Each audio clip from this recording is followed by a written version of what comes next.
राजन Iqbal series SC. Bedi जी द्वारा लिखित चीखती हवेली। तुम्हें ये मिली कहाँ से? ठाकुर श्याम सिंह ने माधव की गोद में बैठे जानवर की तरफ इशारा करते हुए पूछा, जो देखने में एक बड़ी गिलहरी की तरह दिखाई दे रही थी।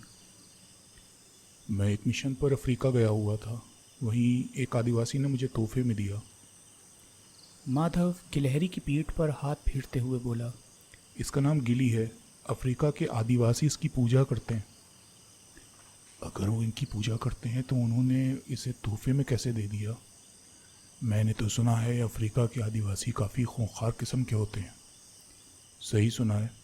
अगर मैं अपनी मर्ज़ी से इसे हाथ लगाने की कोशिश करता तो अफ्रीका से मेरी लाश भी वापस नहीं आती। माधव हंसता हुआ बोला, मैं अपने साथियों से बिछड़ गया था और जंगल में भटक रहा था। तभी मुझे किसी लड़की की चीख की आवाज़ सुनाई दी। जब मैं भागते हुए उस जगह पहुंचा तो देखा एक लड़की दलदल में गिरी हुई थी और मदद के लिए चिल्ला रही थी। मैंने उसकी दलदल से निकलने में मदद की। मेरी माँ एक अफ्रीकन थी, इसलिए मुझे वहाँ की भाषा का ज्ञान है।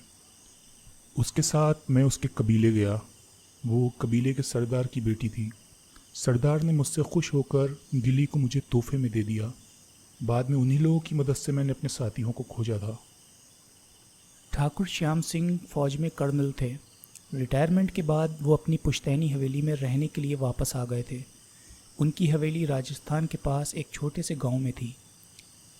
उनके साथ उस हवेली में उनकी पोती शिल्पी, उनका साला शमशेर, उनका भतीजा सावन और कुछ नौकर रहते थे। सावन दिमागी मरीज था। माँ बाप की मौत का सदमा वो बर्दाश्त नहीं कर सका था और पागल सा हो गया था। राघव उनके साथ फौज में था। श्याम सिंह उसे बहुत पसंद करते थे। दोनों में काफ़ी अच्छी दोस्ती थी। वो देखने में किसी अफ्रीकी के समान ही दिखाई देता था। लंबा कद, काला चेहरा, ताकतवर शरीर। उसकी आंखें हमेशा लाल रहती थीं। शिल्पी को उसकी आंखों से बहुत डर लगता था। कितना अजीब सा नाम है। पीछे से शिल्पी की आवाज़ सुनाई दी, जो हाथ में चाय की ट्रे लिए खड़ी थी। इसके काम इससे भी अजीब है। मतलब? अपनी घड़ी उतार कर मुझे दो, फिर बताता हूँ। शिल्पी ने अपनी घड़ी उतारकर माधव के हाथ में थमा दी। माधव ने घड़ी गिली की नाक के पास घुमाई और फिर उसे वापस शिल्पी को देते हुए बोला, अब जाकर इसे कहीं छुपा आओ। शिल्पी घड़ी लेकर हवेली के अंदर चली गई। कुछ देर के बाद वापस आकर बोली, छुपा दी। माधव ने गिली की पीठ को थपथपाया। वो कूदी और तेज़ी से हवेली के अंदर की तरफ बढ़ गई। लगभग 10 मिनट के बाद ही वो वापस आ गई। उसके मुंह में कुछ दबा हुआ था। वो दौड़ती हुई माधव की गोद में चढ़ गई। सबने देखा उसके मुंह में घड़ी दबी थी। इसने तो कमाल कर दिया, शिल्पी बोली। इसके सूंघने की शक्ति बहुत तेज़ होती है। ये एक बार किसी चीज़ को सूंघ ले तो कई किलोमीटर से भी उसे ढूंढ लाती है। वैसे तुमने इसे छुपाया कहाँ था? अपनी अलमारी में। फिर तो एक नई अलमारी ले लो। क्यों? ये पेड़ के तनों में छेद करके अपना बिल बनाती है। अलमारी में भी ये छेद करके ही घुसी होगी। कुछ भी हो, लेकिन है ये कमाल की। शिल्पी ने कहा और वापस हवेली की तरफ मुड़ गई। अभी वो कुछ ही कदम बढ़ी थी कि तभी एक बहुत तेज धमाका हुआ। शिल्पी तो भय से चीख उठी। धमाका हवेली से कुछ ही दूर पर मौजूद सूखे कुएं में हुआ था। उसमें से आग की लपटें निकल रही थीं। गिलहरी के कंठ से बड़ी भयानक चीख निकली।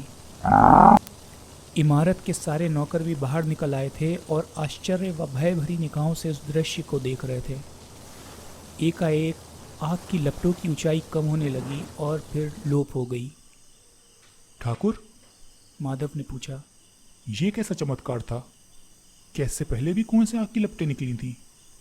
नहीं, मैं देखता हूँ क्या चक्कर है। नहीं नहीं, तुम उधर मत जाओ। क्यों? ना मालूम कौन सा भयानक मामला है। मैं किसी प्रकार की भयानकता से नहीं डरता। माधव ने कहा और कुएं की तरफ बढ़ गया। शिल्पी व ठाकुर भी भयभीत से उसके पीछे हो लिए। माधव ने कुएं में झांक कर देखा। उसमें अंधेरे के सिवाय कुछ भी नहीं दिखाई दिया। जरा एक टार्च मंगवाइए। ठाकुर ने नौकर से बड़ी टार्च मंगवाई और माधव को दे दी। माधव ने टार्च की रोशनी कुएं में डाली और कंपित स्वर में बोला। ठाकुर, इसके अंदर कुछ है। ठाकुर ने अंदर झांका तो चीख उठे। नहीं। डैडी, शिल्पी ने पूछा। क्या है? लाश। ये कैसे हो सकता है? लाश इस पुराने और खंडर जैसे कुएं में कहाँ से आ गई? मालूम नहीं। माधव बड़बड़ाए। पहले कुएं से आग की लपटें निकली और फिर लाश दिखाई दी। आश्चर्यजनक मामला है। पार्ट 2। इमारत में मौत जैसी खामोशी छा गई थी। सारे नौकर आग की लपटों के ठंडे होते ही अंदर चले गए थे। तभी इमारत के अंदर से एक भयानक चीख उभरी और फिर इसी के साथ बहुत सारी चीखें गूंजती चली गई।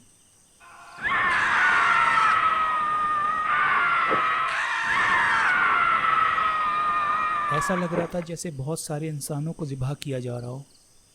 नौकर भयभीत से भागते हुए बाहर आ गए थे। ठाकुर, माधव बोला। मुझे तो ऐसा लग रहा है जैसे इमारत चीख रही हो। ये चीखती इमारत हो। हाँ, ठीक कह रहे हो, चीखती इमारत। ऐसा ही तो लग रहा था जैसे इमारत चीख रही हो। इमारत का कोई भाग ऐसा नहीं था जहाँ से चीखें ना उभर रही हों। गिलहरी सहमी सी माधव की गोद में दुबक गई थी। माधव भागता हुआ इमारत के अंदर प्रविष्ट हो गया। उसने एक एक कमरा देख डाला, फिर बाहर आकर बोला। अंदर तो कोई भी नहीं है। तभी एक पागल सा दिखने वाला नौजवान उन्हें दिखाई दिया जो इमारत की तरफ देखकर अठास लगा रहा था। फिर वो नाचने लगा। ये युवक कौन है? मेरा भतीजा है। भाई का स्वर्गवास हो गया है।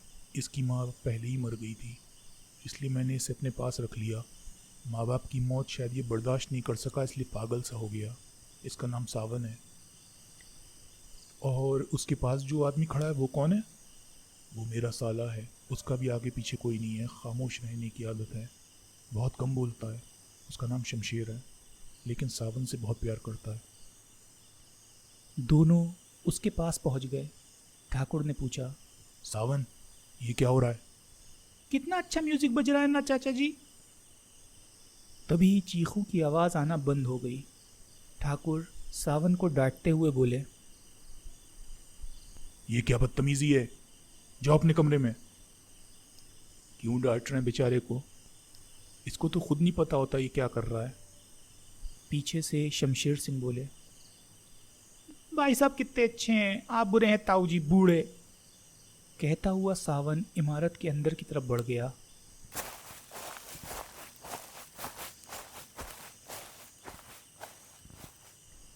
शमशेर, माधव ने पूछा। तुम इन चीखों के बारे में कुछ बता सकते हो? मैं कुछ नहीं जानता, जीजा जी ही आपको कुछ बता सकते हैं। कहने के साथ वो भी अंदर की तरफ बढ़ गया।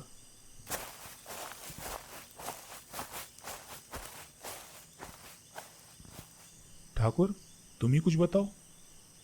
मैं क्या बताऊं? मैंने भी ये तमाशा आज पहली बार ही देखा है। मुझे तो ये सारा प्रेतों का हंगामा लगता है। वो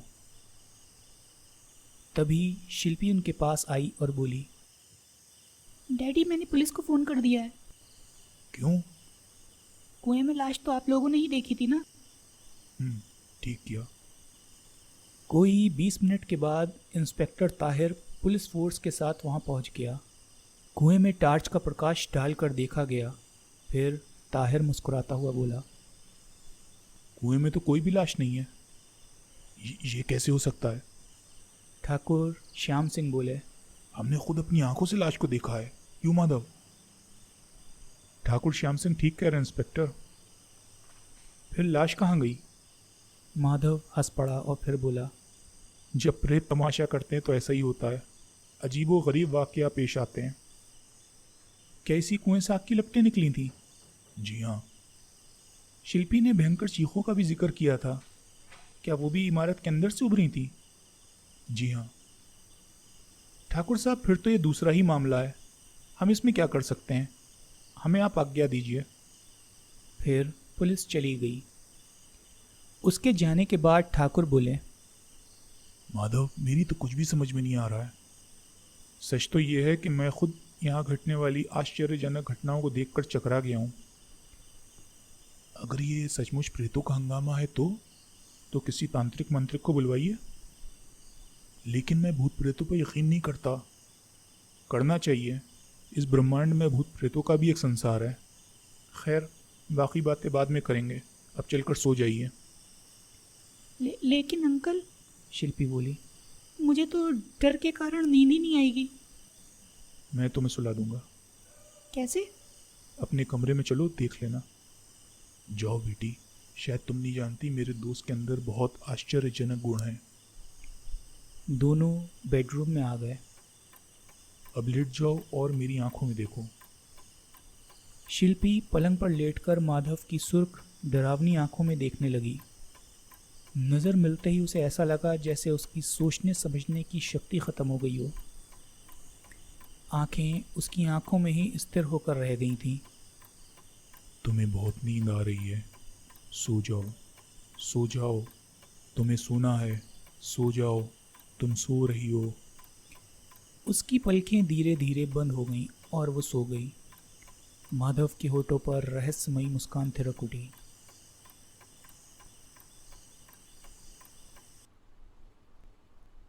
पार्ट 3। फिर तो इमारत में नित्य चीखों की आवाज़ें गूंजने लगीं।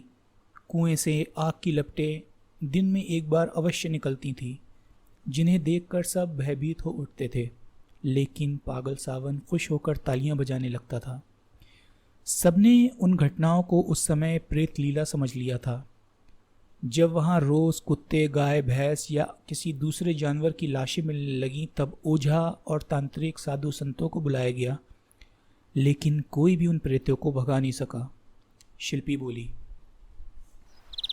डैडी, अब मुझे विश्वास हो रहा है कि ये प्रेत लीला नहीं है, बल्कि किसी इंसान का कारनामा है। लेकिन कोई इंसान हमारी कोठी में ऐसा क्यों करेगा? वैसे तुम्हारा इशारा माधव राय की तरफ तो नहीं है? वो भयंकर किस्म का इंसान नज़र आता है। जब से वो आया है यहाँ ऐसी भयंकर घटनाएं घटने लगी हैं। वैसे वो सम्मोहन विद्या को भी जानता है। बिना प्रमाण के हम उस पर कोई दोष नहीं लगा सकते। प्रमाण राजन इकबाल आकर एकत्रित कर लेंगे। क्या मतलब? मैं भारत के महान जासूस राजन इकबाल को जानती हूँ। इकबाल से मैं कभी नहीं मिली, लेकिन राजन से अच्छी तरह परिचित हूँ। लेकिन वो भूत प्रेत के मामलों में क्या कर सकते हैं? वो इस तरह के केस पहले भी कई बार सुलझा चुके हैं। राजन से तो मैं भी मिल चुका हूँ। बहादुर और बुद्धिमान नौजवान है। खैर, तुम जो उचित समझो वो करो। इमारत के लोग भूतहा वारदातों के आदी हो चुके थे। आग की लपटों और इमारत के चीखने की आवाज़ों से वो लोग अब ज़्यादा भयभीत नहीं होते थे। डिनर लेने के बाद शिल्पी अपने कमरे में आ गई। सोने से पहले वो थोड़ी देर तक खिड़की के पास अवश्य खड़ी होती थी। आज उसे नींद भी नहीं आ रही थी, इसलिए वो काफ़ी देर से खिड़की पर बैठी थी। आज चांद भी नहीं निकला था, इसलिए रात कुछ काली हो गई थी, लेकिन तारों की रोशनी में वहाँ से भी पुराना कुआं दिखाई दे रहा था। तभी वो चौंकी। एक मानव आकृति कुएं की तरफ बढ़ रही थी। शिल्पी का दिल सीने में धड़कने लगा। वो मानव कुएं के पास पहुंचकर रुक गया। कुएं में उसने कोई चीज़ डाली और अंदर झांककर देखने लगा। जैसे ही उसने टार्च जलाई, शिल्पी की आंखें आश्चर्य से फैल गईं। वो रहस्यमयी गिलहरी का मालिक माधव था। फिर वो रस्सी के सहारे कुएं में उतर गया। शिल्पी बुरी तरह भयभीत हो उठी। फिर वो पलंग पर लेट गई और हांफने लगी। माधव की भयानक आंखें उसे याद आ गईं जब वो सम्मोहन क्रिया के द्वारा उसे सुलाने की कोशिश कर रहा था, और फिर सचमुच उसे नींद आने लगी और वो सो गई। भयंकर चित्कार की आवाज़ सुनकर शिल्पी की नींद उचट गई। सवेरे की लालिमा चारों तरफ फैलने लगी थी। उसने खिड़की के पास आकर देखा तो चौंकी। कुएं के पास घर के सब लोग खड़े थे। नाइटी पहने हुए वो भी भागकर वहां पहुंची। उसने देखा सावन कुएं के पास बेहोश पड़ा है। नौकर उसे उठाकर अंदर ले जा रहे हैं। पूछने पर मालूम हुआ कि रात को ना जाने कब सावन कमरे से निकल आया और सवेरे नौकरों ने इसे कुएं के पास बेहोश पड़े हुए पाया। शिल्पी ने नज़र उठाकर माधव की तरफ देखा, जैसे उसने कुछ कहना चाहा, लेकिन जैसे ही उसकी नज़रें उससे मिली, उसकी ज़ुबान को ताला लग गया। गिलहरी उसकी गोद में बैठी आंखें मिचमिचा रही थी। तुरंत डॉक्टर को बुलाया गया। उसके उपचार के बाद सावन को होश आया। तब ठाकुर ने पूछा, तुम पुराने कुएं के पास क्या करने गए थे? एक परी आसमान से उतरी थी, मैं उसे पकड़ने गया था। हम उसे अपने कमरे में सजाते, लेकिन कुएं के पास पहुंचते ही मुझे राक्षस दिखाई दिया। उसने अपने बड़े बड़े दांत निकालकर जब मुझे चढ़ाया तो मैं बेहोश हो गया। सुनकर सब हंस पड़े। ये कौन है ताऊ जी? सावन ने आंखें मटकाते हुए माधव की तरफ इशारा करते हुए पूछा। ये मेरे दोस्त हैं। नहीं, ये राक्षस है। परी को मारकर इसने भगा दिया था, मुझे भी मारेगा। इसे यहाँ से भगा दीजिए। शिल्पी को रात वाली घटना याद आ गई जब उसने माधव को कुएं के पास देखा था। उसने शक भरी निगाहों से उसे देखा, लेकिन बोली कुछ नहीं। उसने अब निश्चय कर लिया था वो राजन के पास सहायता प्राप्त करने चंदन नगर ज़रूर जाएगी। फिर रात को ही वो कार द्वारा चंदन नगर के लिए रवाना हो गई। Next part. सल्लो जी, एक बात सच सच कहूँ? कहो। नीली कामदार साड़ी के साथ जब तुम नीले झुमके और नीला हार, नीला कंगन, नीले सैंडल पहनती हो तो एकदम नीली परी लगती हो। और जब तुम दांत दिखाते हुए बात करते हो तो मुझे बहुत अच्छे लगते हो। यानी मैं दांत दिखाता हूँ? नहीं नहीं, मेरा मतलब है दिखाया करो। लोग चाहे तो वे बंदर कहें, लेकिन मुझे तुम बहुत सुंदर लगोगे। तुम मुझे चढ़ा रही हो? मैं तुम्हारी नाक उखाड़ लूँगा, इकबाल ने कहा। और जैसे ही उस पर झपटा, सलमा हंसती हुई दरवाजे की तरफ दौड़ी और अंदर प्रविष्ट होती हुई युवती से टकरा गई। दोनों गिर पड़ी। इकबाल खुद को संभाल नहीं सका और उनके ऊपर जा गिरा। फिर अरे अरे कहता हुआ उठा और उन्हें उठाने लगा। आने वाली शिल्पी थी। दोनों उठकर अपनी अपनी साड़ी ठीक करने लगी। सलमा व इकबाल एक दूसरे को झेपी निगाहों से देख रहे थे। एकाएक शिल्पी हंस पड़ी और फिर बोली, ऐसी शरारतें मैं भी करती हूँ, चिंता मत करो, मैंने बुरा नहीं माना। वो दोनों भी हंस पड़े। अगर मैं गलती नहीं कर रही हूँ तो तुम दोनों सलमा व इकबाल हो। आप जैसी लड़की गलती कर ही नहीं सकती। आइए बैठिए। तीनों सोफे पर अंदर आकर बैठ गए। इकबाल ही बोला, मेरा विचार है हमें आपका परिचय नहीं पूछना चाहिए। पूछना चाहिए। पूछ लेने से उत्सुकता ख़त्म हो जाती है और सेहत बनी रहती है। क्यों सलमा? अब तुम कह रही हो तो ठीक ही कहा होगा, इसलिए अपना परिचय दे ही दो। मुझे शिल्पी कहते हैं, ठाकुर श्याम सिंह की इकलौती बेटी हूँ, रूपनगर से आई हूँ। राजन मेरा बहुत अच्छा दोस्त है, उसी से मिलना है। तो इंतज़ार करिए, वो आता ही होगा। ठीक है, इंतज़ार कर लेती हूँ। सुना है इंतज़ार का फल मीठा होता है। बिल्कुल ठीक कहा। जब इंतज़ार ख़त्म होगा तो राजन आपके लिए इमरती और पेड़े लाएगा। शिल्पी हंस पड़ी और फिर बोली, मैंने तुम लोगों को डिस्टर्ब तो नहीं किया? नहीं नहीं, ऐसी कोई बात नहीं है। हमारी बातें तो ऐसी होती हैं कि हम सबके सामने भी कर लेते हैं। तो करिए। सलमा इकबाल की तरफ देखने लगी। अब तुम चाहोगी कि मैं तुम्हारी सुंदरता की तारीफ शिल्पी के सामने करूं? तुम गुलाब जामुन हो, तुम रसगुल्ला हो। दत्त। सलमा लजा गई। शिल्पी खिलखिलाकर हंस पड़ी। क्यों ना हम कश्मीर घूमने चलें? वहाँ तुम इस तरह शर्माती हुई बहुत सुंदर लगोगी। कब चल रहा हो? कल, लेकिन इसी तरह शर्माना होगा। अगर कल कश्मीर चलने का पक्का वादा करो तो मैं इससे भी ज़्यादा अच्छी तरह शर्माऊंगी। सलमा ने आंखें नचाते हुए कहा। बड़ी बेशरम हो। सलमा व शिल्पी दोनों हंस पड़ी। इसी समय राजन अंदर प्रविष्ट हुआ और चौंकता हुआ बोला, अरे शिल्पी, कब आई? थोड़ी देर पहले आई हूँ। खाना खाया? इकबाल की बातों से ही पेट भर गया, खाना खाने की ज़रूरत ही महसूस नहीं हुई।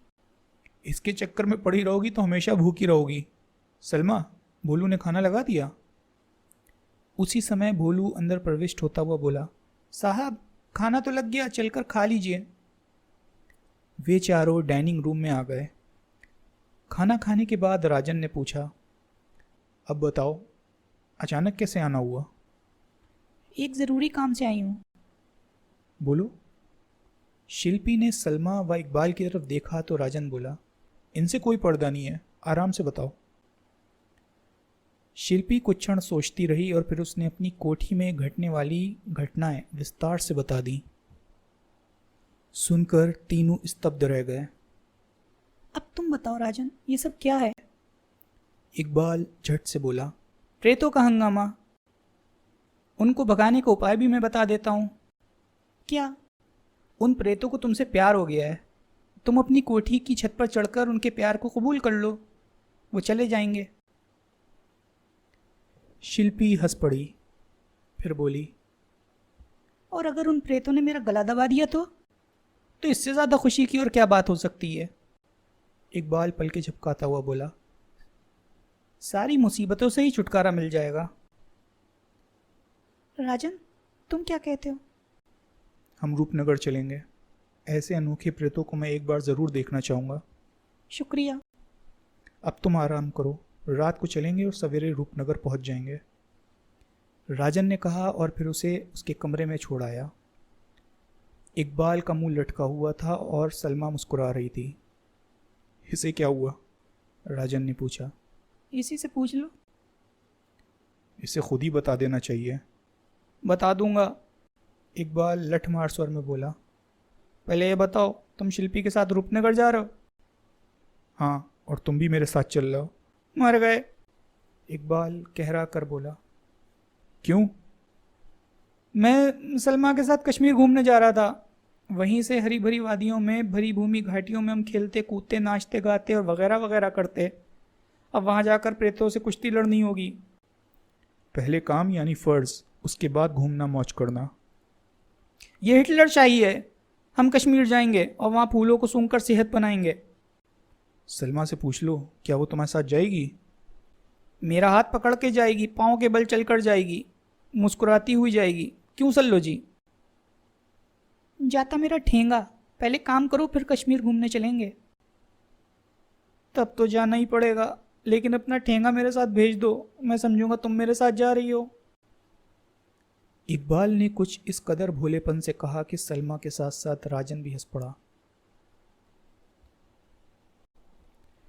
Next part.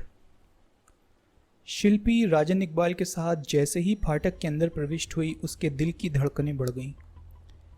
इमारत में पुलिस मौजूद थी। शिल्पी दौड़ती हुई अंदर प्रविष्ट हो गई, फिर कुछ क्षण के बाद भागती हुई बाहर आई और हाफती हुई बोली, राजन, गजब हो गया। क्या? लाश रीडिंग रूम में। लाश किसकी है? डैडी के सहायक राजीव की। चलो देखते हैं। इकबाल बड़बड़ाया, आखिर साबित हो ही गया कि हम जासूस हैं। कैसे? राजन ने पूछा। दूसरे मेहमान आते हैं तो उनका स्वागत शानदार चाय नाश्ते से होता है। हमारा स्वागत लाश के दर्शन से होगा। न जाने आगे किस किस चीज़ के दर्शन होंगे। चुप रहो, राजन ने डांटा। कुछ क्षणों के बाद दोनों रीडिंग रूम में पहुंच गए। वहां एक इंस्पेक्टर, एक हवलदार और 2 सिपाही मौजूद थे। ठाकुर श्याम सिंह व माधव राय उनके पास खड़े थे, जिसकी गोद में पीली गिलहरी बैठी थी। एक सोफे पर एक व्यक्ति पड़ा था जिसकी टांगें नीचे की ओर लटकी हुई थीं। राजन, ठाकुर उसे देखते ही चौंकते हुए बोले, तुम आ गए? आप लोग संकट में हो और मैं ना हूं, ये कैसे हो सकता है? इकबाल को भी साथ ले आए, ये बहुत अच्छा किया। पूंछ जिस्म के बिना रह ही नहीं सकती अंकल। चिपक कर या घसीटते हुए, ना चाहते हुए भी आना ही पड़ता है। राजन ने उसे घूर कर देखा तो उसने झट से होठ बंद कर लिए। फिर राजन ने पूछा, ये वारदात कब हुई? इसकी जानकारी हमें नहीं। नौकरों ने सवेरे आकर सूचना दी। राजन बेटे, इस इमारत में घटने वाली घटनाओं से हम बहुत परेशान हैं। शिल्पी हमें सब बता चुकी है। अंकल, इकबाल बोला, जिन्होंने आपको परेशान कर रखा है ना, अब हम उन्हें परेशान करेंगे। चाहे वो प्रेत हो या इंसान, सिर के बल कथक करते हुए वो आत्मसमर्पण कर देंगे और जेल की शोभा बढ़ाएंगे। भगवान करे ऐसा ही हो। इंस्पेक्टर ने पूछा। पर ठाकुर साहब, ये दोनों कौन है? ये दोनों भारत की मशहूर हस्ती हैं। पहचान लिया, राजन इकबाल। बहुत सुना है आप लोगों के बारे में। आज आप लोगों को सामने देखकर बहुत खुशी हो रही है। राजन इकबाल मुस्कुरा दिए। फिर राजन ने पूछा, हत्या के कारणों का पता चला? नहीं, बदन पर कहीं पर भी चोट या गला दबाने का निशान नहीं है। राजन ने जेब से आतिशी शीशा निकाला और लाश का निरीक्षण करने लगा। कुछ मिनटों के बाद बोला, आप ठीक कह रहे हैं इंस्पेक्टर, लेकिन हत्या करने का कोई ना कोई ढंग तो अपना ही गया होगा। आपने डॉक्टर को बुलाया? आते ही होंगे। कुछ क्षण सोचने के बाद राजन ने पूछा, ठाकुर अंकल, क्या ये रोज रात को यहाँ आकर बैठते थे? नहीं, रात को मैंने इन्हें किताब लाने के लिए यहाँ भेजा था, फिर मैं भूल गया। शायद वही किताब पढ़ने के लिए वो यहाँ बैठ गए हों, और फिर अचानक कोई खौफनाक चीज़ देखकर इनका हार्ट फेल हो गया। माधव ने अपनी सलाह दी। और वो भयानक चीज़ क्या हो सकती है? कोई भूत प्रेत? राजन ने माधव को घूर कर देखा और फिर गिलहरी की तरफ देखते हुए पूछा, आपको ये गिली कहाँ से मिली? तो तुम इसका नाम भी जानते हो? जानता हूँ। इसके गुणों के कारण अफ्रीका में इसकी पूजा होती है। तभी डॉक्टर आ गया। उसने लाश का बारीकी से निरीक्षण किया और फिर बोला, इनकी मौत लगभग 6 घंटे पहले हुई है। लेकिन मौत हुई कैसे? मौत का कारण दिल की धड़कन रुक जाना है। ठाकुर साहब, इंस्पेक्टर ताहिर बोला, ये तो हार्ट अटैक का केस है, पुलिस का इसमें क्या काम? नहीं इंस्पेक्टर, राजन बोला, ये साधारण मौत का केस नहीं है, बल्कि हत्या का मामला है। कैसे? कुछ कहने की बजाय राजन ने एक नज़र सारे कमरे का निरीक्षण किया, फिर सोफे के पीछे वाली खिड़की के पास जाकर खड़ा हो गया। उसके बाद लाश के पास आकर बोला, क्या राजीव रोज रात को यहाँ आकर पढ़ते थे? नहीं, बल्कि रात को लगभग 2 घंटे के लिए मैं इसी सोफे पर बैठकर पढ़ा करता था। ठाकुर श्याम सिंह ने बताया। लाश के पास पड़ी टोपी को उठाकर राजन ने पूछा, ये किसकी टोपी है? मेरी। आपकी टोपी इस जगह कैसे आ गई? शायद भूल से रह गई होगी। सबकी नजर ठाकुर साहब पर टिक गई, जैसे वही कातिल हों।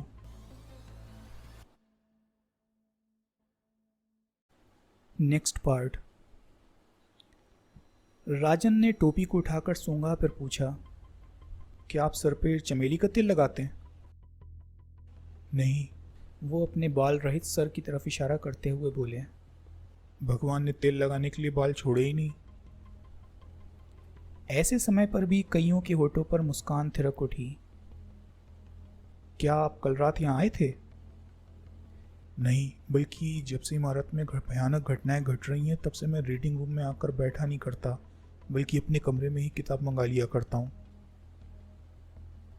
जब आपके सहायक किताब लेकर वापस नहीं आए तो आपने पूछा भी नहीं? नहीं, नींद आ जाने के कारण मैं जल्दी सो गया था। आप इसी सोफे पर बैठ के पढ़ते थे और बार बार पानी भी पीते थे? हाँ, मुझे प्यास बहुत लगती है। कृपया आप टोपी पहनकर लाश के पास बैठ जाइए। क्यों? मैं कातिल को पकड़ना चाहता हूँ। क्या तुम इस टोपी से कातिल को पकड़ोगे? इंस्पेक्टर ताहिर ने परिहासजनक स्वर में कहा। जरा सा सूत्र भी कातिल को पकड़ने और कत्ल का कारण जानने के लिए सहायक होता है इंस्पेक्टर ताहिर। राजन ठाकुर को सोफे पर बैठाकर दरवाजे से बाहर निकलकर पिछली तरफ चला गया। इकबाल भी उसके साथ था। खिड़की के पास उन्हें छोटे घड़े के टुकड़े पड़े दिखाई दिए।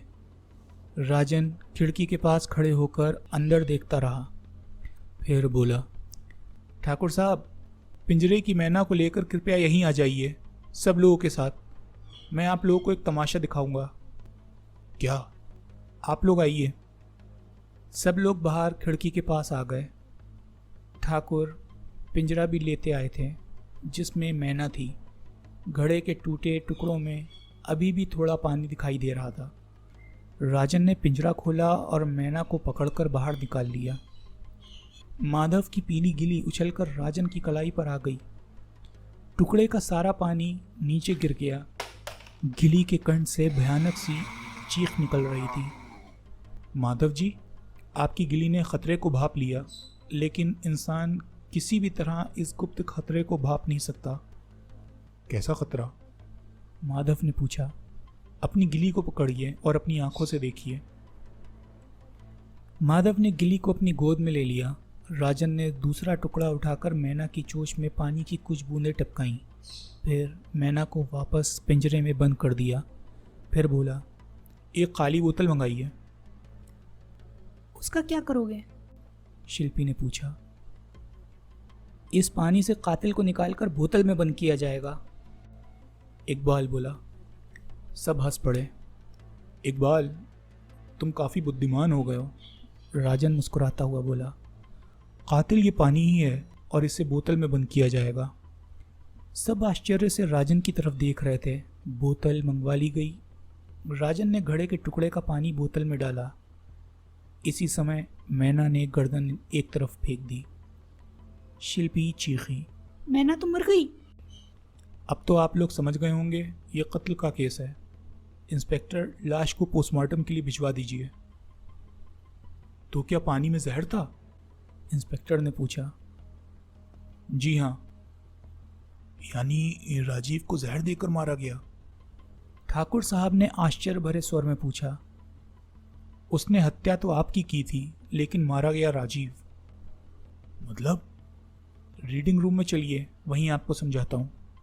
सब रीडिंग रूम में आ गए। राजन बोला, राजीव की मौत का कारण आपकी ये टोपी है। आपके धोखे में वो मारा गया। कैसे? आप सिर पर कोई तेल नहीं लगाते, जबकि टोपी से चमेली की तेल की सुगंध आ रही है।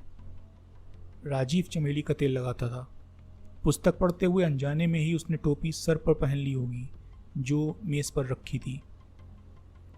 खिड़की इतनी ऊंची है कि वहां से जमीन पर खड़े होकर सोफे पर बैठे व्यक्ति का सिर्फ सिर दिखाई देता है। हत्यारे ने टोपी देखकर यह हत्या की थी। हत्यारा यह भी जानता था कि आप बार बार पानी पीने के आदी हैं। खिड़की पर मुझे ऐसे चिन्ह मिले जैसे वहां छोटी मटकी रखी जाती हो। ये सही है, शिल्पी बोली। वहाँ एक नई मटकी रखी रहती थी। हत्यारे ने खिड़की की तरफ से आकर मटकी में जहर मिला दिया। आपके सहायक राजीव ने वही पानी पी लिया और मर गए। वो जहर ऐसा है कि शरीर के बाहर कोई निशान नहीं छोड़ता, न बदन नीला पड़ता है न नाखून। थोड़ी देर के बाद हत्यारा अपनी कार्रवाई का परिणाम देखने आया। अपनी सफलता के बाद उसने मटकी खिड़की के बाहर गिराकर तोड़ दी, ताकि देखने वाले यही समझे कि ये गिरकर टूट गई होगी। ठाकुर साहब, आपको बहुत सतर्क रहने की जरूरत है। फैंटास्टिक, मार्वलेस, माधव राय बोला। सचमुच तुमने तो दूध का दूध और पानी का पानी कर दिया। इसीलिए हमारा दूध या दूध में पानी नहीं मिलाता, इकबाल झट से बोला। सब मुस्कुरा दिए। इंस्पेक्टर, राजन बोला, बोतल का पानी जांच हेतु भेज दीजिए, तब मालूम होगा राजीव को कौन सा जहर देकर मारा गया। सब बाहर आ गए। राजन इकबाल ने देखा एक नौजवान जिसके बाल बिखरे हुए, कपड़े मैले थे, लान में दौड़ दौड़ कर तितलियां पकड़ रहा था। दो लंबे तगड़े व्यक्ति उसकी मदद कर रहे थे। कुछ दूरी पर एक व्यक्ति खड़ा उन्हें घूर रहा था। राजन ने पूछा, ये सब क्या है? मेरी किस्मत में एक पागल को पालना भी लिखा था। ये मेरा भतीजा सावन है, पागल है, माँ बाप मर चुके हैं। और दूर खड़ा नौजवान मेरा साला यानी शिल्पी का मामा शमशेर है। ओह, तुम लोग फ्रेश हो जाओ, फिर हम लोग नाश्ते पर बात करेंगे। शिल्पी व राजन इकबाल फ्रेश होने के लिए चले गए।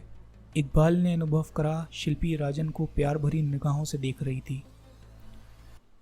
राजन, कमरे में आने के बाद इकबाल बोला, अब तो मुझे डर लगने लगा है। क्यों? ये तुम्हें शोभा से भी ज्यादा प्यार भरी निगाहों से देख रही थी। Shut up! राजन की गुर्राहट सुनकर इकबाल भागकर बाथरूम में घुस गया। Next part. सभी डाइनिंग रूम में बैठे नाश्ता कर रहे थे। खामोशी को तोड़ते हुए माधव राय बोला, राजन, कत्ल कैसे हुआ ये तो मालूम हो गया, लेकिन अभी तक ये मालूम नहीं हुआ कि कातिल कौन है। माधव जी, इकबाल झट से बोला, जो पूछता है राजन उसी को कातिल साबित कर देता है। क्या मतलब? इकबाल ठहाकर लगाकर हंसने के बाद बोला, तो आप डर गए? माधव खिसियानी हंसी हंस पड़ा। ठाकुर अंकल, राजन बोला, आप डरे नहीं, हम यहाँ हैं। लेकिन मुझे मारना कौन चाहता है? वही जिन्होंने आपकी कोठी में हंगामा मचा रखा है, यानी प्रेत। राजन ने एक अठास लगाया, फिर बोला, प्रेत व्रेत कुछ नहीं होते हैं, वैसे भी जिसने सॉन्ग रचा हुआ है। हम उनको कान पकड़कर आपके सामने मुर्गा बना देंगे। इकबाल उसकी बात पूरी करता हुआ बोला। बाकी सब तो हंस ही रहे थे, लेकिन शिल्पी का हंसते हुए बुरा हाल था। राजन खामोश था। एकाएक वो खामोशी को तोड़ते हुए बोला, ठाकुर साहब, राजीव के बारे में आप कुछ जानकारी देंगे? पूछो। वो आपके यहाँ कब से नौकर था? उस समय से जब उसकी उम्र 18 साल की थी। बहुत होनहार लड़का था। बीए फर्स्ट डिवीज़न पास की थी उसने। आपने उससे किस प्रकार की किताब मंगवाई थी? हस्तलिखित पुस्तक थी, जिसका संबंध हमारी इसी इमारत से है। आपने उसे पहले भी पढ़ा था? कुछ साल पहले 4 पृष्ठ पढ़े थे, लेकिन मुझे कोई ख़ास बात दिखाई नहीं दी, इसलिए आगे नहीं पढ़ी थी। तो फिर आप उसे दोबारा क्यों पढ़ना चाहते थे? मैंने एक बार माधव से उस किताब का जिक्र किया था। माधव ने ही वो पुस्तक मुझसे पढ़ने के लिए मांगी थी। माधव जी, राजन ने पूछा, आप उस किताब को क्यों पढ़ना चाहते थे? विदेश में भी मैं पुरानी चीज़ों का अध्ययन करता रहा हूँ। मैंने सोचा शायद उस पुस्तक में इस इमारत के बारे में कुछ लिखा हो। वो किताब है कितनी पुरानी? लगभग 100 साल या 150 साल पुरानी तो होगी। मैं मंगवा कर तुम्हें वो किताब दिखा देता हूँ। ठाकुर बोले, अब कोई फ़ायदा नहीं है। क्यों? वो पुस्तक वहाँ नहीं मिलेगी। मुझे लग रहा है कि राजीव का कत्ल उसी पुस्तक के लिए हुआ है। मैं समझा नहीं। पहले ये बताइए, आप कह रहे थे कि ये इमारत लगभग 150 साल पुरानी है, जबकि ये इमारत तो नई नज़र आ रही है। पुरानी इमारत तो बहुत बड़ी थी। मैंने सामने वाला भाग तोड़वाकर इसे नया रूप दे दिया है। पिछले भाग में अभी भी इस इमारत के खंडर मौजूद हैं। तब तो अवश्य ही उस पुस्तक में इमारत के किसी रहस्य का जिक्र है। अच्छा ये बताइए, राजीव को जब आपने पुस्तक लाने के लिए कहा, उस समय आपके पास कौन था? माधव राय। ओह, लेकिन ये रहस्य क्या हो सकता है? उसी रहस्य के कारण इस इमारत में प्रेत लीलाएं हो रही हैं, और वो प्रेत नहीं चाहते कि वो रहस्य किसी को भी पता लगे, इसीलिए राजीव की हत्या हुई है। अब मुझे क्या करना चाहिए? खामोश रहकर देखते रहिए, हम लोग इस तमाशे को कैसे समाप्त करते हैं। फिर वहाँ रहस्यमयी खामोशी छा गई। Next part. प्रेत लीलाओं के कारण इमारत में अजीब सा सन्नाटा व्याप्त रहता, भयभीत कर देने वाला सन्नाटा। नौकर तक भयभीत थे। राजीव की मौत ने सबको झकझोर के रख दिया था। पागल सावन के अठास कभी कभी इमारत में गूंज उठते थे। आराम करने की बजाय राजन इकबाल शिल्पी के साथ खंडर देखने के लिए चल पड़े, लेकिन खंडर में उन्हें कोई ख़ास बात नज़र नहीं आई। तब वो कुएं के पास आ गए। दोनों ने उसमें झांक कर देखा, लेकिन गहराई के कारण नीचे सिर्फ अंधेरा ही दिखाई दे रहा था। शिल्पी, राजन ने पूछा, क्या इसमें पानी भी है? नहीं, सूखा कुआं है। क्या तुमने इसमें किसी को उतरते देखा था? देखा था। किसको? माधव राय। मैंने आज तक ये बात किसी को नहीं बताई, तुम्हें बता रही हूँ। डरती हूँ उनसे? उनकी भयंकर आंखों से तुम लोगों को डर नहीं लगता? वो एक ख़ास किस्म का नशा करता है। वैसे तुमने उन्हें कुएं में उतरते हुए कब देखा था? शिल्पी ने उस रात की घटना बता दी। राजन सोच में डूब गया। फिर वो लोग वापस इमारत की तरफ चल पड़े। रास्ते में उन्हें पागल सावन मिल गया, जिसके हाथ में पतली सी छड़ी थी। वो उसे राजन की आंखों के सामने नचाता हुआ बोला, इसे ध्यान से देखो, ये बंदूक है।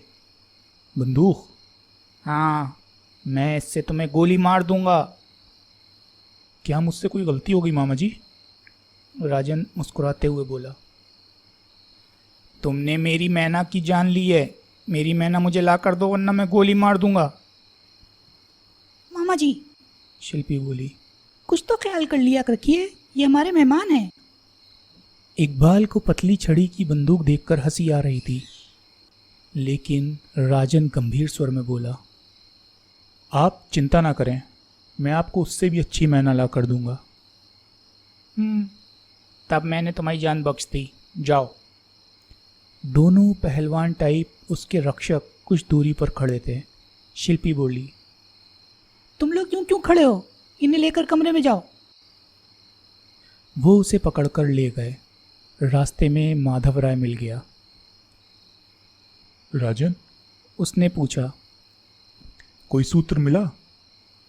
मिला नहीं तो मिल जाएगा। वैसे इस गहरे कुएं के बारे में आपको कुछ जानकारी है? सिर्फ इतना जानता हूं कि ये 100 साल से भी ज़्यादा पुराना कुआं है।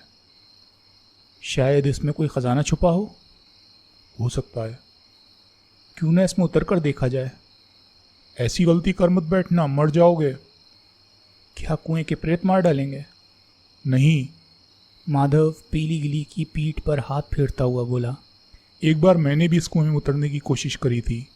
वहाँ सांप और बिच्छुओं का साम्राज्य था। दीवारों पे उन्होंने बिल बनाए हुए हैं। उनकी फुंकारें सुनकर मैं इतना घबराया कि तुरंत वापस आ गया। आपके पास तो पीली गिलहरी यानी गिली है, जो सांपों के लिए मौत है। सांप उसे देखते ही भाग जाते हैं। आप उसे साथ लेकर कुएं में क्यों नहीं उतरे? मैं उस मनहूस और भयानक कुएं में अब कभी नहीं उतरूंगा। राजन हंस पड़ा। फिर वो लोग उससे विदा लेकर अपने कमरे की तरफ चल पड़े। शिल्पी अपने कमरे की तरफ चली गई। इकबाल कमरे में चला गया और अगले ही पल उसकी चीख गूंज उठी। Next part. अंदर कोई घटना घटी है। राजन ने सोचा और दौड़ता हुआ कमरे के अंदर दाखिल हो गया। अंदर का दृश्य देखकर उसकी आंखें आश्चर्य से फैल गई। अरे ये क्या है? खून की बारिश हुई थी। इकबाल के सर व कपड़ों पर खून बिखरा हुआ था। इस इमारत में तो सचमुच प्रेतों का डेरा है। क्या बक रहे हो? तुम ही सोचो, खून की बारिश कभी होती है? राजन ने नजर उठाकर देखा। ऊपर उसे रोशनदान दिखाई दिया। वो बाहर की तरफ भागा और सामने से आती हुई शिल्पी से टकराते टकराते बचा। क्या हुआ? शिल्पी ने पूछा। ऊपर जाने का रास्ता किधर है? शिल्पी ने उंगली से इशारे से बता दिया। राजन दौड़ता हुआ सीढ़ियां चढ़ता चला गया। शिल्पी भी उसके पीछे ऊपर पहुंची। रोशनदान छत पर खुलता था। राजन रोशनदान का ही निरीक्षण कर रहा था, जिसके पास खून के धब्बे दिखाई दे रहे थे। शिल्पी ने तेज स्वर में पूछा, माजरा क्या है? बताते क्यों नहीं? इकबाल के चीखने के कारण प्रेत भाग गया। क्या? इस रोशनदान से प्रेत ने पिचकारी द्वारा इकबाल के ऊपर खून फेंका था। काश मैं उस इंसानी प्रेत को पकड़ सकता। मुझे तो पहले ही शक था कि इसके पीछे किसी इंसान का हाथ है। कौन हो सकता है? मुझे तो माधव राय पे शक है। राजन कुछ नहीं बोला। दोनों नीचे उतर आए। इकबाल अभी भी खून से भीगा हुआ था।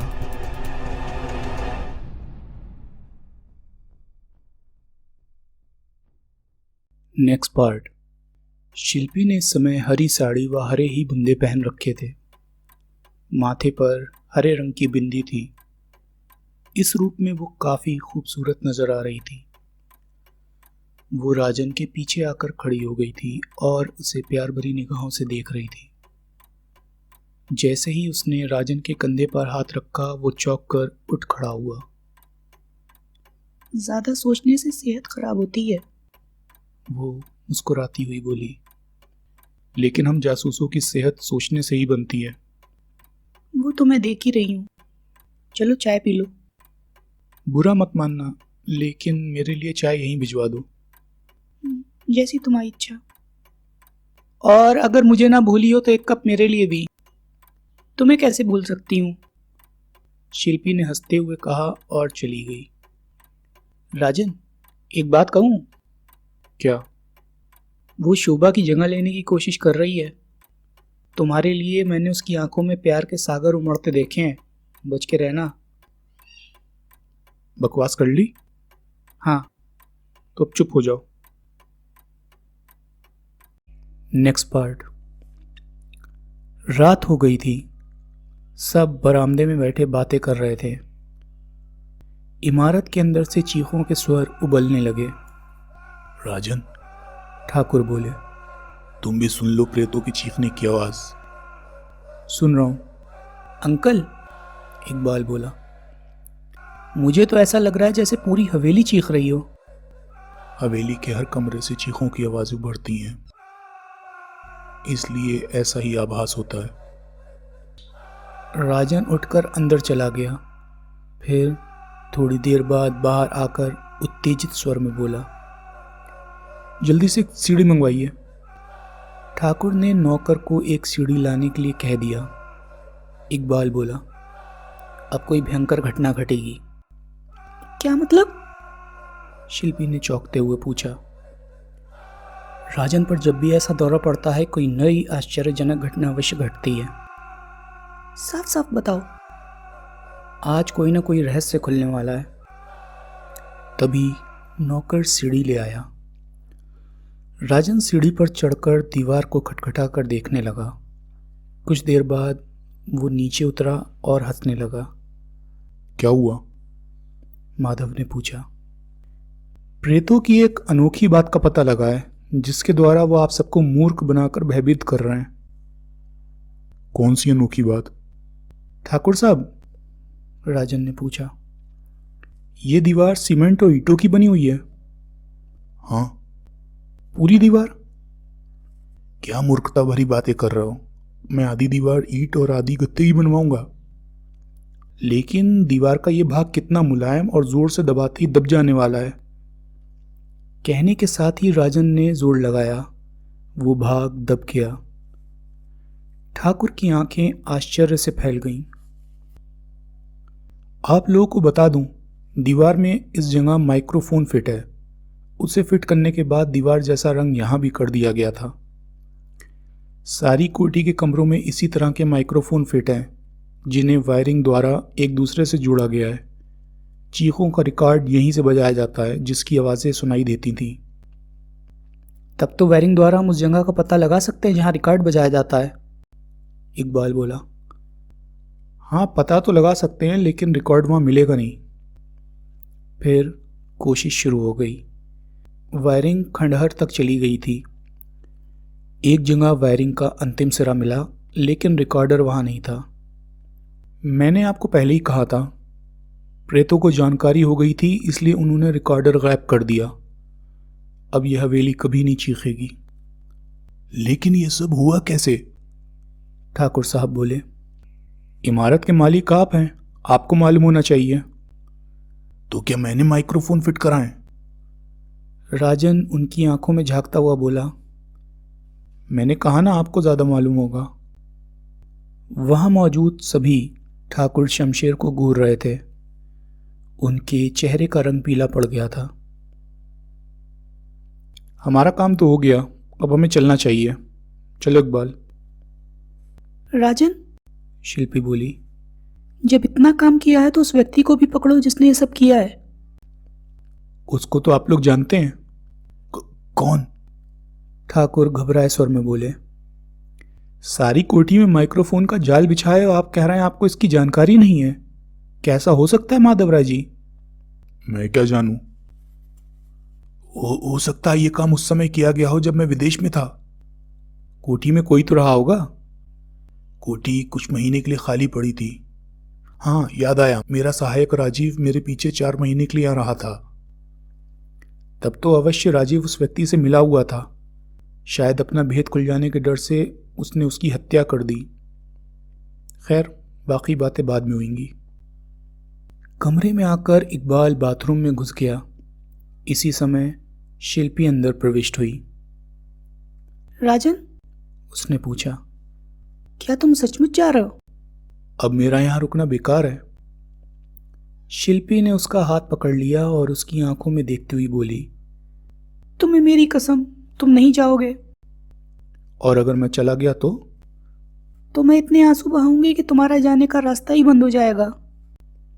राजन हंस पड़ा, फिर बोला, अब अपने कीमती आंसू उस समय के लिए संभाल कर रखो जब डोली में बैठोगी। दत्त, शिल्पी लजा गई। ठीक है, मैं नहीं जाऊंगा।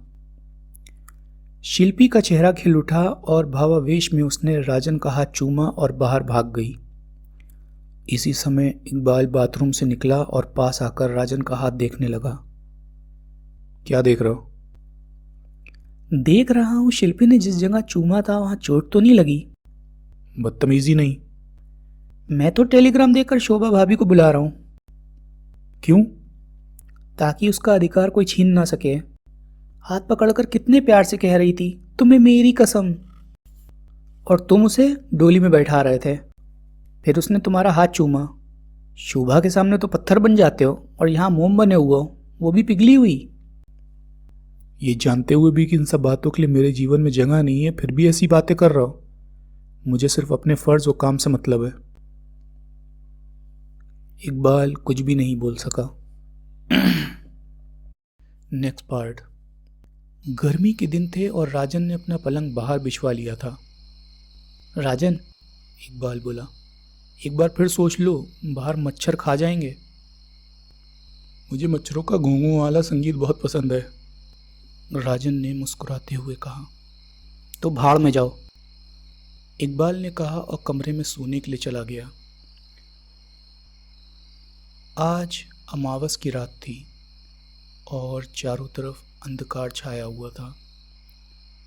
एक मानव साया दबे कदमों से उस पलंग की तरफ बढ़ रहा था जिस पर राजन सोया हुआ था। उसने हाथ में 12 इंची रामपुरी चाकू पकड़ा हुआ था। मच्छरों से बचने के लिए राजन ने मुंह तक लिहाफ फोड़ा था। पास आकर उस छाया ने पूरी ताकत से वार किया। पूरा छुरा अंदर घुस गया। इसी समय बगल से एक और छाया निकली और फिर दोनों छाया आपस में गुथ गई। दोनों ही एक दूसरे पर वार कर रहे थे। उठा पटक हो रही थी। एकाएक एक छाया भागी, दूसरी उसके पीछे दौड़ने लगी। धमा चौकड़ी की आवाज़ें सुनकर सब जागकर बाहर आ गए। बरामदे की रोशनी जला ली गई। शिल्पी राजन के पलंग की तरफ देखकर चीख उठी। उसके सिर्फ सिर के बाल दिखाई दे रहे थे, बाकी भाग चादर से ढका हुआ था। छाती की जगह मुठ तक छुरा अंदर धंसा हुआ था। ये दृश्य देखकर इकबाल की हालत खराब हो गई। राजन को कुछ हो गया तो? उसने आगे बढ़कर कांपते हाथों से चादर उलट दी। नीचे तकिए रखे हुए थे। एक कपड़े के गोले पर बाल चिपके हुए थे जो सिर का आभास देते थे। सबने चैन की सांस ली। इसी समय राजन अंधेरे से प्रकट हुआ। शिल्पी ने पूछा, ये सब क्या है? मुझे विश्वास था आज मुझ पर हमला होगा, क्योंकि मैंने अपराधी का एक भेद उजागर कर दिया था। अतः अपराधी को पकड़ने के लिए मुझे नाटक करना पड़ा। तुम्हें कुछ हो जाता तो? जो लोहे के बने होते हैं उन्हें कुछ नहीं होता, लेकिन ठाकुर साहब दिखाई नहीं दे रहे। कमरे में होंगे, शायद उनकी नींद नहीं खुली हो। नौकर को उनके कमरे में भेजा गया। उसने आकर बताया मालिक कमरे में नहीं है। फिर राजन के साथ सब उनके कमरे में पहुंचे। ठाकुर श्याम सिंह के पलंग पर बिछी चादर की सिलवटें बता रही थीं कि वो पलंग पर सोए जरूर थे। शिल्पी परेशान स्वर में बोली, कहाँ होंगे? जहां भी होंगे वापस आ जाएंगे, चिंता मत करो। रात अभी बाकी है, सब अपने अपने कमरों में जाकर सो जाइए। सब चले गए। राजन इकबाल भी अपने कमरे में आ गए। जब राजन को विश्वास हो गया सब सो गए होंगे तो वो उठता हुआ बोला, आओ इकबाल। कहाँ जाना है? लड़कियों की तरह सवाल कम करो, बहादुरों की तरह मेरे साथ चलो। तो मुझे जोश जोश चढ़ा रहे हो? देख लो मैं सचमुच चल पड़ूंगा। इकबाल ने आंखें निकालते हुए कहा। राजन मुस्कुराता हुआ बाहर निकल गया। इकबाल भी दौड़ता हुआ उसके पीछे आ गया और फिर पूछा, जा कहाँ रहे हो? खंडहर में, ताकि तुम्हें भूतों के दर्शन करा सकूं। यार तुम भी किसी भूत से कम थोड़ी हो। खंडहर पिछले भाग में था। किसी जगह छत बाकी थी, किसी जगह दीवार, लेकिन देखने से साफ मालूम होता था कि किसी समय वहां विशाल भवन रहा होगा। दालान से होते वो लोग आंगन में आए। फिर वो लोग एक दुर्गंध भरी कोठरी में प्रविष्ट हुए। टॉर्च की रोशनी देखते ही कई चमगादड़ ची ची करते हुए बाहर की तरफ भागे।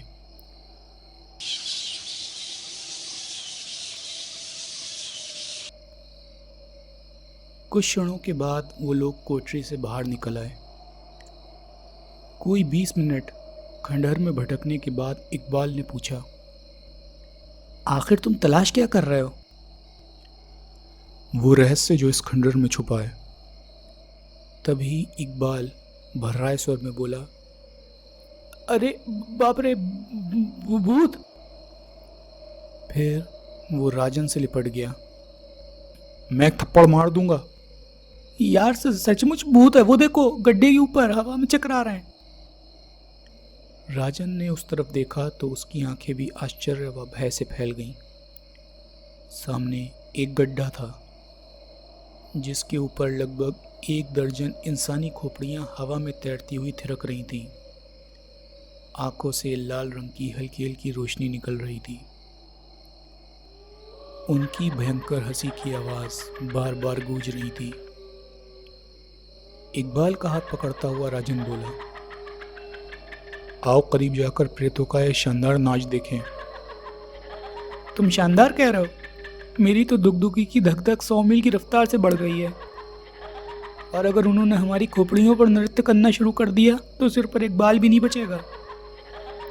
चलो वरना थप्पड़ मार दूंगा। तुम्हारे थप्पड़ से अच्छा खोपड़ियों की मार से मरना पसंद करूंगा। चलो। इकबाल रू देने वाले स्वर में बोला।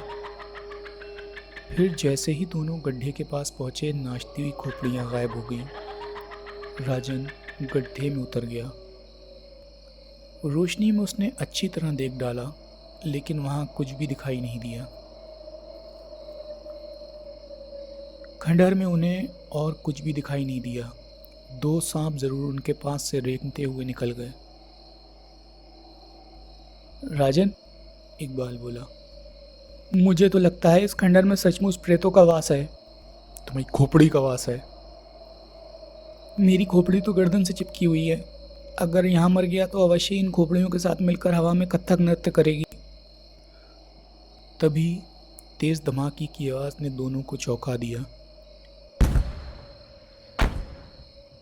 आवाज कुएं की तरफ से आई थी। दोनों जब वहां पहुंचे तो ठिठक कर रुक गए। उस कुएं से आग की लपटें निकल रही थीं। फिर कुछ ही क्षणों के बाद लपटें शांत हो गईं। कोई भी बाहर नहीं निकला था। शायद सब गहरी नींद में सो रहे थे। फिर वो दोनों भी अपने कमरे में आकर लेट गए। Next part. दूसरे दिन सब और भी ज़्यादा परेशान हो उठे क्योंकि ठाकुर श्याम सिंह अभी तक लौट कर नहीं आए थे। शिल्पी ने तो बड़ी कठिनाई से अपने आंसू रोके हुए थे। तभी माधव राय उनके कमरे में प्रविष्ट हुआ और बोला, राजन, मेरी गिली भी गायब है। इकबाल बोला, सबको ठाकुर साहब के गायब होने की चिंता सताई जा रही है और आप अपनी गिलहरी यानी एक जानवर के लिए परेशान हो रहे हैं। तुम उसकी कीमत क्या जानो? शायद भाग गई हो, राजन बोला। वो मेरी पालतू गिली थी, कई मील दूर से भी मेरे पास वापस आ जाती थी। शायद आप कहना चाहते हैं किसी ने उसे चुरा लिया। तब तो उसकी चोरी इसलिए की गई है कहीं वो ठाकुर साहब की तलाश ना कर ले। हो सकता है, आप चिंता ना करें, मैं उसकी तलाश करके आपको सौंप दूंगा। शुक्रिया। वैसे जब तक गिली नहीं मिल जाती मैं परेशान रहूंगा। तभी शिल्पी अंदर प्रविष्ट हुई और भर्राए स्वर में बोली, राजन, डैडी नहीं मिल रहे, अब क्या होगा? परेशान होने की जरूरत नहीं है, मैं तुम्हें विश्वास दिलाता हूँ वो जहाँ भी हैं सकुशल हैं। भगवान तुम्हारी बात सच करे। जब सब चले गए तो इकबाल बोला, राजन, तुम्हें एक राज की बात बताऊं? क्या? ठाकुर श्याम सिंह ही असली अपराधी हैं। अपना भेद खुलता देखकर वो जमीन दोज हो गए। कैसे? देखो, पहले माइक्रोफोन वाला भेद खुला, फिर तुम पर हमला हुआ। उन्हें लगा होगा कहीं वो पहचान न लिए गए हों। लेकिन शिल्पी तो माधव राय पर शक कर रही है। वो तो मुझे इतना ज़्यादा खतरनाक नज़र आता है जैसे मरघट से लाशें खा कर आया हो। वैसे मैं तुम्हें एक बात बताना चाहता था। क्या? मामा जी यानी ठाकुर के साले साहब शमशेर को मैंने रात के समय कुएं के पास जाते देखा था। कुएं का उसने एक चक्कर लगाया और फिर वापस हो लिया था। तो क्या हुआ? वैसे मुझे उसकी चुप्पी बड़ी रहस्यमय लगती है। राजन कुछ नहीं बोला, उसके होंठों पर रहस्यमय मुस्कान थिरक रही थी। वैसे एक पागल भी है, सावन, क्या वो अपराधी नहीं हो सकता? तुम्हें तो सभी अपराधी नजर आ रहे हैं। थोड़ी देर बाद कहने लगोगे राजीव जो मर चुका है वही असली अपराधी है। ऐसा भी हो सकता है। और कल कहोगे इन सब घटनाओं के पीछे शिल्पी का हाथ है, वही अपराधी है। खुदा करे वो नाजुक सी कली अपराधी ना निकले, राजन बोला। अपराधी का खंडहर से किसी न किसी प्रकार का संबंध अवश्य है। कैसे? रात मुझ पर हमला करने वाला व्यक्ति खंडरों में जाकर ही गायब हो गया था। तभी मैं तुम्हारे साथ दोबारा वहां गया था जहां मैं नाचती हुई खोपड़ियां दिखाई दी थी। कुएं का धमाका तो तुम्हें याद होगा। हाँ, अपराधी को डर था कहीं खंडहर में हम उसे तलाश न कर लें, इसलिए हमारा ध्यान भटकाने के लिए कुएं में धमाका किया गया था। इसका मतलब है अपराधी को हमारी गतिविधि की जानकारी है? ऐसा ही लगता है। मुझे तो कुएं और खंडहर में भी कुछ ना कुछ संबंध महसूस हो रहा है। और वो खोपड़ियों का नाच? वो हमें भयभीत करने के लिए एक ड्रामा किया गया था। तो अब क्या करना चाहते हो? मैंने कुएं में उतरने का इरादा कर लिया है। मैं शादी से पहले शोभा को विधवा नहीं देखना चाहता। क्या मतलब? तुम कुएं में नहीं उतरोगे। पागल मत बनो, मुझे कुछ नहीं होगा। कुएं की दीवारों पर अनगिनत सांप और बिच्छू हैं। मेरे पास पीली गिलहरी है, इसलिए सांप मेरी तरफ मुंह भी नहीं करेंगे। उसे देखकर ही सांप भाग जाते हैं। यानी माधव की गिलहरी तुमने चुराई है? कुएं में उतरने के लिए उसका मेरे पास होना जरूरी है। जो इच्छा है करो, लेकिन तुम्हें कुछ हो गया तो शोभा और सलमा को यहीं बुलवा लूंगा और हम तीनों भी कुएं में छलांग लगा देंगे। इकबाल का अपने प्रति प्यार देखकर राजन के होठों पर मीठी मुस्कान थिरक उठी। कुछ क्षण खामोशी छाई रही, फिर राजन बोला, मैं रात के समय कुएं में उतरूंगा, तुम मेरे पीछे माधव राय की निगरानी करोगे। तो क्या वो? बस निगरानी करो, नतीजे पर मत पहुंचो। Okay boss. Next part. Rajan ने गिली को एक बड़े पिंजड़े में बंद कर लिया था। रात को उसने छुपे स्थान से पिंजरा निकाला और अपनी पीठ पर बांधने के बाद कुएं में उतरने लगा। सांपों की फुंकार उसे सुनाई दे रही थी।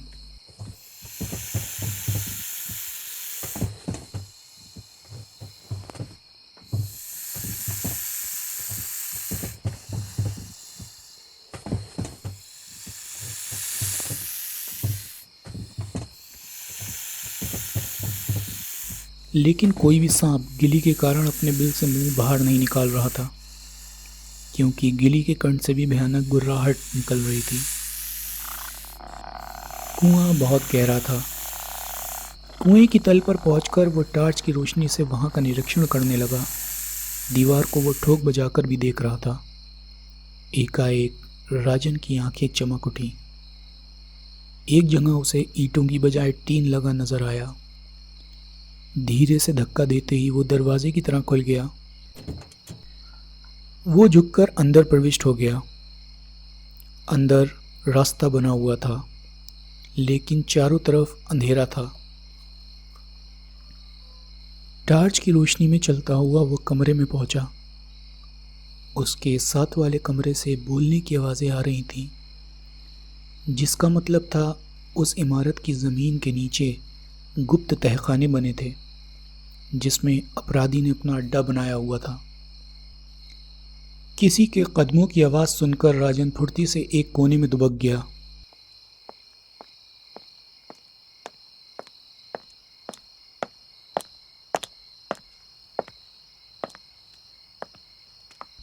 अंदर आगे वाले व्यक्ति ने टार्च जलाई और मेज़ पर रखे कागज़ उठाकर चला गया।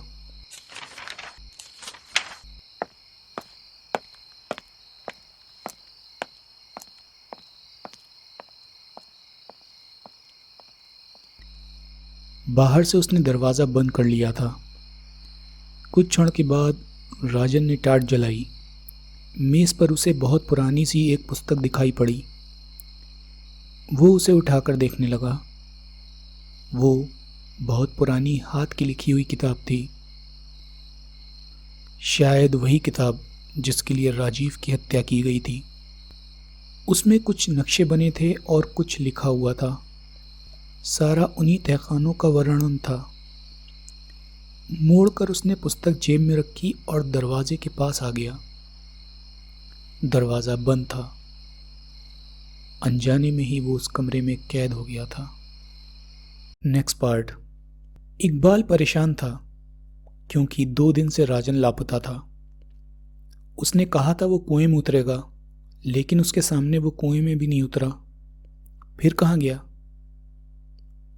इन 2 दिनों से उसने माधव की निगरानी की थी, लेकिन कुएं के आसपास घूमने के अलावा उसने कोई भी शक भरा काम नहीं किया था। तभी शिल्पी वहां आ गई और उसने पूछा, राजन का कुछ पता लगा? नहीं। पहले डैडी गायब हुए, फिर राजन। ना जाने क्या होने वाला है। मेरा तो अब भी सारा शक माधव राय पे जाता है। तो आओ चलकर देखते हैं वो क्या कर रहा। शिल्पी का लाली लिए हुआ गोरा चेहरा 2 दिन में मुरझा गया था। होठों की मधुर मुस्कान गायब हो गई थी। उसकी ये हालत देखकर इकबाल के दिल को बहुत धक्का पहुंचता था, लेकिन वो उसके लिए कुछ भी नहीं कर पा रहा था। जब से माधव की गिली गायब हुई है, वो बहुत दुखी दिखाई देता है। शिल्पी ने बताया। मैं जानता हूं, उसे वो बहुत प्यार करता था। अभी वो बरामदे में ही थे कि सामने से माधव आता दिखाई दिया। पास आकर उसने पूछा, इकबाल, राजन का कुछ पता लगा? नहीं। ना जाने क्या हो रहा है, एक एक करके सब गायब हो रहे हैं। मेरी गिली भी गायब है। वो होती तो मैं दोनों का पता झट से लगा लेता। कहीं आपने खुद ही तो उसे गायब नहीं कर दिया ताकि उन दोनों का पता ना लग सके? क्या बक रहे हो? अरे गुस्सा मत करिए, मैं मजाक कर रहा था। मुझे ऐसे मजाक पसंद नहीं। माधव ने कहा और रीडिंग रूम में चला गया।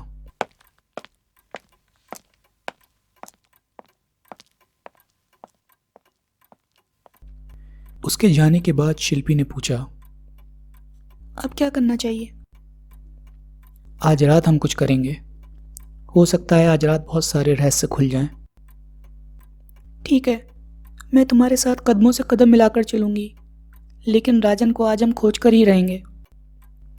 कहीं राजन को बहुत अधिक तो नहीं चाहने लगी?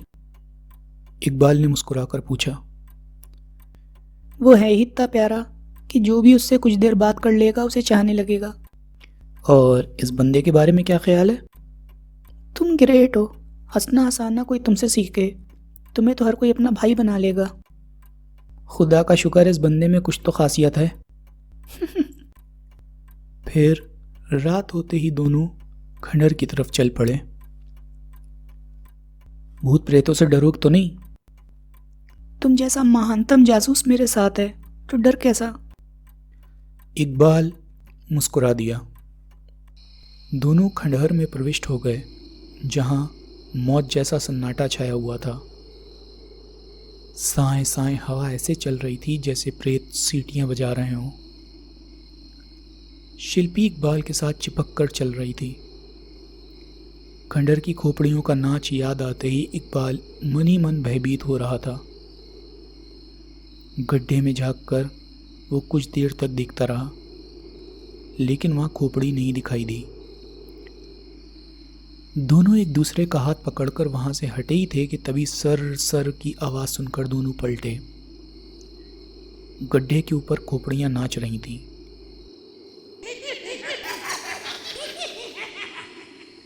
उनकी आंखों से लाल हल्की रोशनी निकल रही थी।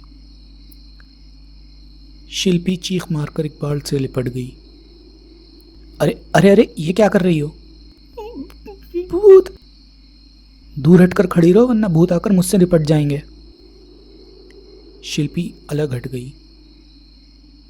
फिर इकबाल हिम्मत करके जैसे ही गड्ढे की तरफ बढ़ा, खोपड़ियां गायब हो गईं।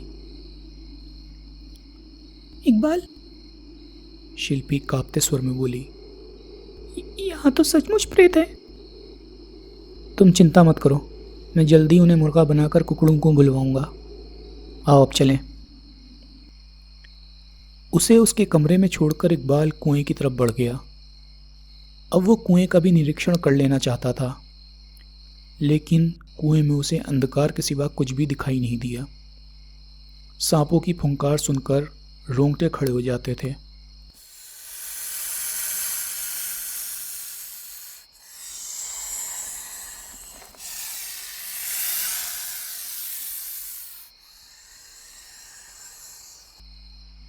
तभी एक मानव परछाई दिखाई दी। ध्यान से देखने पर इकबाल ने उसे पहचान लिया। वो माधव राय था। सारी फसाद की जड़ यही है, सोचकर वो उसके पास पहुंच गया और तीव्र स्वर में बोला, राजन कहाँ है? मैं भी उसी को तलाश कर रहा हूँ। अब मुझसे मक्कारी नहीं चलेगी। इकबाल रिवॉल्वर जेब से निकालकर गरजता हुआ बोला, राजन का पता बताओ वरना मैं तुम्हें गोली मार दूंगा। नहीं नहीं, ऐसा गजब मत करना। राजन की आवाज़ सुनकर दोनों चौंक कर पलटे। राजन सामने खड़ा था। तुम कहाँ से टपके हो? टपका नहीं हूँ, आया हूँ, और तुम्हें यह भी बता दूं माधव जी निर्दोष हैं। शुक्र है तुम आ गए, वरना ये मुझे गोली मार देता। बेवकूफ़ है। आओ चलें। मैं भी तुम लोगों के साथ चलूंगा, माधव राय बोला। चलिए। राजन उन्हें खंडहर स्थित गड्ढे के पास ले आया, जिसमें उन्होंने खोपड़ियों को नाचते हुए देखा था। क्या यहाँ प्रेतों के साथ नाचने आए हो? इकबाल ने पूछा। वो प्रेत नहीं, तमाशा था। यहीं से तहखाने में जाने का रास्ता भी है। कहने के साथ ही राजन ने गड्ढे के पास जमीन में गड़ी मोटी कील को दबाया तो गड्ढे में एक रिक्त स्थान उत्पन्न हो गया। नीचे जाने के लिए सीढ़ियां दिखाई दी। तीनों सीढ़ियों द्वारा नीचे पहुंच गए। वहां एक कमरा था। राजन ने टॉर्च चलाई। वहां 4 बासों में 3-3 खोपड़ियां लगी हुई थीं। सब में एक एक छोटी बैटरी भी थी। उसी से खोपड़ी की आंखों में लगे बल्ब जलते थे। इकबाल, राजन बोला, देखो तो, यही वो खोपड़ियां हैं। 3 व्यक्ति जब बासों को पकड़कर गड्ढे में खड़े होते थे तो खोपड़ियां हवा में नाचती हुई नजर आती थीं। बासों पर काली पॉलिश की हुई है ताकि वो अंधेरे में दिखाई ना दें। खोपड़ियों का तमाशा समझ आ गया था। फिर वो लोग आगे बढ़े। एक कमरे में रोशनी दिखाई दी। उसी कमरे से बोलने की आवाज आ रही थी। माधव जी, आप यहीं खड़े रहिए। अपना रिवॉल्वर हाथ में लेकर हम उन्हें देखते हैं, राजन ने कहा और इकबाल के साथ उस कमरे की तरफ बढ़ गया। राजन इकबाल ने झर्री में से झांका तो बुरी तरह चौंके। कमरे में खून से लथपथ एक लाश पड़ी थी। ठाकुर श्याम सिंह कुर्सी से बंधे पड़े थे। उनके सामने सावन हाथ में बंदूक लिए खड़ा था। वही सावन जो पागल था, लेकिन इस समय वो खूंखार नजर आ रहा था। ये क्या कर रहे हो सावन? मैं तुम्हारा ताऊ हूं। ठाकुर साहब की आवाज़ सुनाई दी। जानता हूं आप मेरे ताऊ हैं, लेकिन मेरे पास और कोई रास्ता नहीं है। मैंने सोचा था कि यहाँ होने वाली हत्याओं और भूतहा वारदातों से डरकर तुम लोग ये हवेली छोड़कर चले जाओगे और मैं यहाँ आराम से अपना अफीम का धंधा करूँगा, लेकिन ऐसा नहीं हुआ। कोई बात नहीं, आपकी लाश मिलने के बाद सब लोग इस हवेली को भूतहा मानकर छोड़कर चले जाएंगे। कहने के साथ ही सावन ने बंदूक श्याम सिंह पर तान दी। एक गोली चली। बंदूक सावन के हाथ से छिटक कर दूर जा गिरी। गोली दरवाजे के पीछे से चली थी। इसी के साथ दरवाज़ा खुला और राजन इकबाल के साथ हाथ में रिवॉल्वर पकड़े अंदर प्रविष्ट हुआ। माधव राय भी गोली की आवाज़ सुनकर आ गया था। ठाकुर साहब की रस्सियां खोल दी गईं और पुलिस बुला ली गई। पुलिस ने सावन को गिरफ्तार कर लिया और अपने साथ ले गई। Last part. अगले दिन सुबह सब लोग नाश्ते की मेज पर इकट्ठा थे। ठाकुर साहब बोले, मैं सोच भी नहीं सकता था कि मेरा अपना भतीजा दौलत के लिए ऐसा कर सकता है। ठाकुर साहब, राजन बोला, लालच बहुत बुरी चीज़ होती है। वो अच्छे खासे इंसान को जानवर बना सकती है। यही सावन के साथ हुआ। वैसे तुम्हारी बहादुरी की दाद देता हूं। माधव राय बोले, कोई आम इंसान तो उस कुएं में उतरने की सोच भी नहीं सकता था। माधव की गिली उसे वापस मिल गई थी, इसलिए वो काफ़ी खुश दिखाई दे रहा था। कुएं का रहस्य जानने का मेरे पास और कोई रास्ता नहीं था।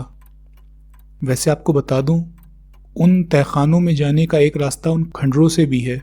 सावन और उसके साथी वही रास्ता इस्तेमाल किया करते थे। लेकिन तुम्हें यह सब जानकारी कैसे हुई? श्याम सिंह ने पूछा। मैं जब नीचे पहुंचा तो अनजाने में एक कमरे में कैद हो गया। वहीं पर मुझे इस इमारत के ऊपर लिखी हुई हस्तलिखित पुस्तक मिली। 2 दिन तक मैंने इसी पुस्तक का अध्ययन किया। इसमें इस हवेली और तहखानों के बारे में काफ़ी कुछ लिखा था। उसी किताब में इस तहखाने के अंदर जाने के रास्तों का भी जिक्र था।